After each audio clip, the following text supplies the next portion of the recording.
வணக்கம். Last week civil services தேர்வு முடிவுகள் வெளியாச்சு. அதில் பீடி சுத்துற தொழிலாளியின் மகளான ஸ்ரீமதி கிராம பள்ளிக்கூடத்தில் படித்து தன் கனவை நனவாக்கிக்கிட்டாங்க. இந்த ஸ்ரீமதி மாதிரி உழைப்பால் உயர்ந்த அத்துணை மாணிக்கங்களுக்கும் மனமார்ந்த வாழ்த்துக்கள். தோன்றின் புகழோடு தோன்றுக அக்திலார் தோன்றலின் தோன்றாமை நன்றுன்னு திருவள்ளுவர் சொன்னது தான் ஞாபகத்துக்கு வருது. இதில் தோன்றுதல்ங்கிறதுக்கு பிறக்கிறது அப்படிங்கிற அர்த்தம் கிடையாது. வெளிப்படுதல், விளங்குதல் அப்படின்னு பொருள். எந்த துறையில் நாம் இருக்கோமோ அதில் கிரேட்டாக புகழோட பெருமையோடு இருக்கணும். அதுக்கு என்ன செய்யணும்? கிரேட்டுங்கிற வார்த்தையிலேயே அதுக்கான விடை இருக்கு. ஜி ஸ்டாண்ட்ஸ் ஃபார் கிராட்டிடியூட், அதாவது நன்றி உணர்வு. ஆர்னா ரைட்டியஸ்னஸ், நீதி, நேர்மை, ஒழுக்கம். ஈன்னா எந்தூசியாசம், உற்சாகம், ஊக்கம். ஏன்னா அபண்டன்ஸ், அதாவது நிறைவு, வளமை, செழிப்பு. டீனா டைம், காலம், நேரம், பொழுது. இந்த 5 விஷயத்தில் நம்ம ஃபோக்கஸ் இருந்தாலே நாமளும் கிரேட் பர்சனாக உருவாகலாம். இதில் முதன்மையானது, மிக மிக முக்கியமானது, அன்பையும் ஆனந்தத்தையும் அள்ளித்தர்றது கிராட்டிடியூட், நன்றி உணர்வு. இது இருந்தாலே எல்லார் மேலேயும் அன்பு செலுத்துவோம். ஈயா கொசுவா பிறக்காம மனுஷனாக பிறந்ததுக்கு முதல்ல கடவுளுக்கு நன்றி செலுத்துவோம். இந்த அற்புதமான பூமியை பரிசா கொடுத்ததுக்கு நன்றி. அதுக்கு நன்றி கடனாக ஏதாவது ஒரு விதத்தில் இந்த உலகத்துக்கு திருப்பி கொடுக்கணும். டெர்ரி ஃபாக்ஸ்னு ஒரு இளைஞர், கனடாவில் பிறந்தவர். இவர் தன் நன்றிக்கடனை எப்படி அடைச்சார்னு தெரிஞ்சா நமக்கு அழுகியே வந்துடும். அவருக்கு சின்ன வயசுலேருந்தே மிகப்பெரிய விளையாட்டு வீரராக ஆகணும்னு ஆசை.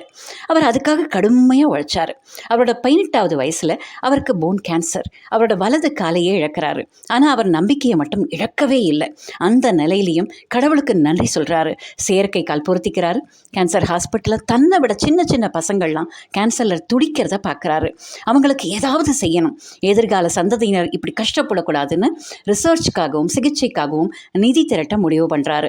1979 அந்த செயற்கை காலோட கனடா முழுவதும் ஓடுறதுக்கு பயிற்சி எடுத்துக்கிறாரு. 1980 அத்தனை வலியோடையும் வேதனையோடையும் ஒரு நாளைக்கு 42 கிலோமீட்டர் ஓடுறாரு. மெதுவாக மக்கள் அவரோட உறுதியான முயற்சியை புரிஞ்சுக்கிட்டு உதவ ஆரம்பிக்கிறாங்க. மேரத்தான் ரேஸ் மாதிரி 6 மாதம் ஓடிக்கிட்டே இருக்காரு. 5374 கிலோமீட்டர் கடந்து ஓடுறாரு. $1.7 மில்லியன் திரட்டி கேன்சர் ரிசர்ச் ஃபவுண்டேஷன் அமைக்கிறாரு. ஆனால் அதுக்குள்ளே கேன்சர் அவரோட லங்ஸ் வரைக்கும் பரவிடுது. அவரை காப்பாற்ற முடியலனாலும் அவரோட மேரத்தான் ஆஃப் ஹோப் இன்னி வரைக்கும் பலரை வாழ வச்சுக்கிட்டு இருக்கு. வெறும் 22 வருஷம் தான் அவர் இந்த உலகத்தில் வாழ்ந்தார். 15 நெடுஞ்சாலைகள், 14 பள்ளிகள், ஒரு மலை, இப்படி எல்லாத்துக்கும் அவர் பேரை வச்சுருக்காங்க. டெர்ரி ஃபாக்ஸ் கனடா மக்களோட நம்பிக்கை நாயகன் என்னன்னைக்கும். அவர் தன்னோட குறைய நினச்சி இடிஞ்சு போய் அழலை. தன்கிட்ட என்ன இருக்கோ அதற்கு நன்றி உணர்வோடு வாழ்ந்து காமிச்சிட்டாரு.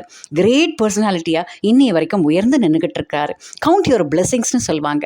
கடவுள் நமக்கு நிறைய விஷயங்களை கொடுத்துருக்காரு. அதுக்கு அவருக்கு நன்றி செலுத்துவோம். சுற்றி இருக்கிறவங்க கிட்ட உள்ள நிறைகளை பாராட்டி அவங்களுக்கு நன்றி செலுத்துவோம். அதையே பசங்க மனசில் ஆழமாக விதைப்போம். அவங்கள கிரேட் ஹியூமன் பீயிங்ஸாக டிரான்ஸ்ஃபார்ம் பண்ணுவோம். டெர்ரி ஃபாக்ஸ் மாதிரி நிறைய ரோல் மாடல்ஸ் உலகமெங்கும் இருக்காங்க. அவங்களோட பயோகிராஃபிஸை நாமும் படிப்போம், பசங்களையும் படிக்க வைப்போம். மீண்டும் சந்திப்போம். தேங்க்யூ.